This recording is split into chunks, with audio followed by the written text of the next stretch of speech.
GoPowerCat.com video.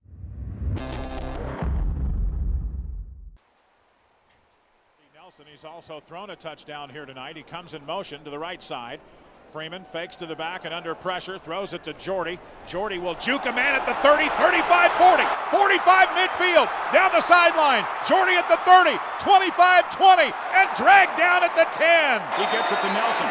Now Jordy wants to throw it back to the near side, and right there for a Wildcat touchdown. A Wildcat touchdown. That's a good small-town Kansas story. Our older boy, Mike, he just laughs. He's like, it's just Jordy. It's a dream of every parent that has a kid that runs out in the yard and plays touch football. You know, and just live it. Live it. It'll be something I'll be able to look back on in years to come and just reflect on it. To understand how a kid who grew up 20 miles away from Bill Snyder Family Stadium has been able to achieve greatness on the football field, you have to go back to the beginning, to the days when Jordy Nelson had dreams of playing college football just like any other young athlete. When he was a junior in high school and our older son was getting some recruiting calls, he would listen. He'd never say a word, but the whole time he was laying on the floor watching ESPN. He was listening to the whole conversation because he knew what he was going to be going through, probably to a higher extent, and learning. And then there's that Kelsey also doing the same thing, knowing that she's going to probably go through it too. But I guess the so-called terminology, having your ducks in a row. I mean, we've never been worried about him. You know, he's squeaky tight. I mean, we bought him a car in high school and he traded for a truck because he got too big to get in the car, and he still drives the same truck. I mean, it's a used pickup. What were you like as a kid? Oh, geez. Have you had that one yet? No, I don't think so. What were you like as a kid? Yes. I don't know. I'd like to say normal, I guess. I don't know. Just a regular kid, I guess. I don't know. Played sports, ran around. I mean, when we were little, recess, did all the football and kickball and everything like that, just with all the other kids. And I'd say just a regular old kid. I would drive by their house out here in the country, 2 or 3 miles on a country road. And, you know, we'd see them out in the yard playing when they were real little. Then you'd see them at games. I remember them definitely. I knew their parents. I knew they were good athletes, and you could see it coming, all 3 of those kids.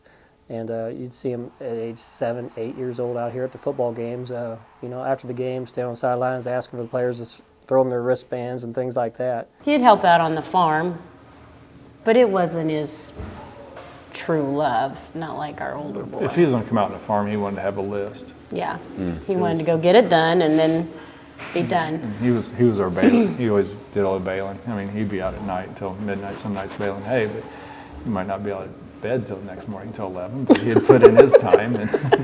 We just kind of did what Dad told us to, and he expected us to do it the way he wanted it done, and it's just how we went about it. I mean, he told us what field to go work or something like that, and we'd go do it and come back, and he'd have another thing for us. So it's just, you learn a lot of responsibility, and you kind of have to work by yourself every once in a while and just take care of your business.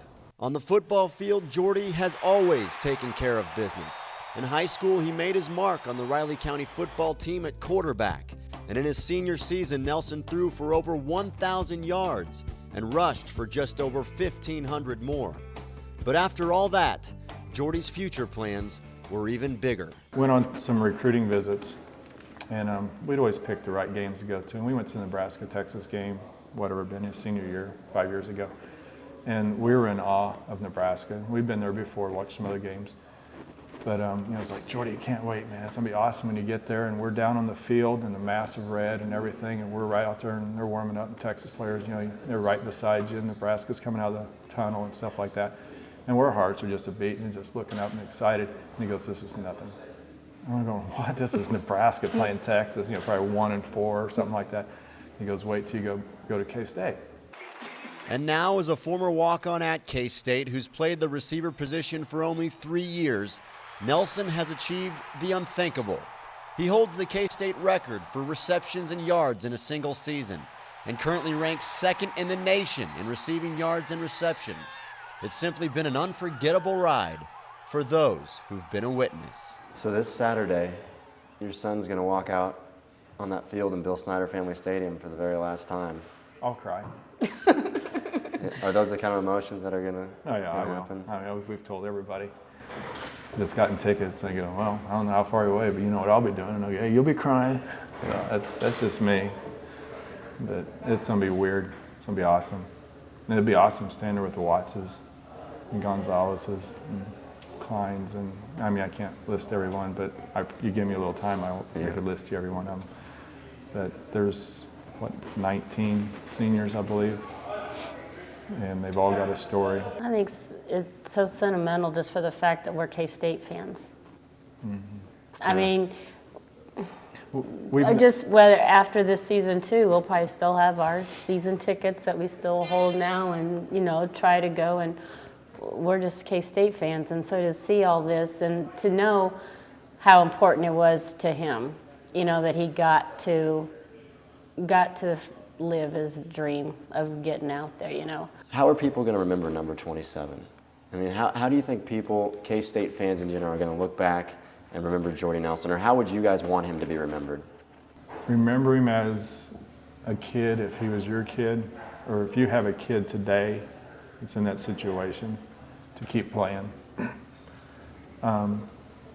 The deal of if they give you a practice time, show back up to the next practice. If they let you come back another year, come back another year. If they let you go out on the practice field for another play, go. Make somebody tell you no, that you aren't good enough, but always know that you gave the most when you got your opportunities. Hopefully they have good memories. I don't know what they'll think, it'll be up to them, but hopefully they'll have good memories, and they'll just remember a guy who worked hard and tried to get this program back to where it was when Coach Snyder left, and hopefully we're able to do that. Looking, fires downfield, caught at the 30-yard line by Nelson. Jordy to the 25 and to the 24. Three-step drop to Jordy at the 5 on a slant. Touchdown Wildcats! Jordy Nelson lined up to the right and on the slant. I don't think fame or all the attention he's gotten has changed Jordy, and we don't think it ever will.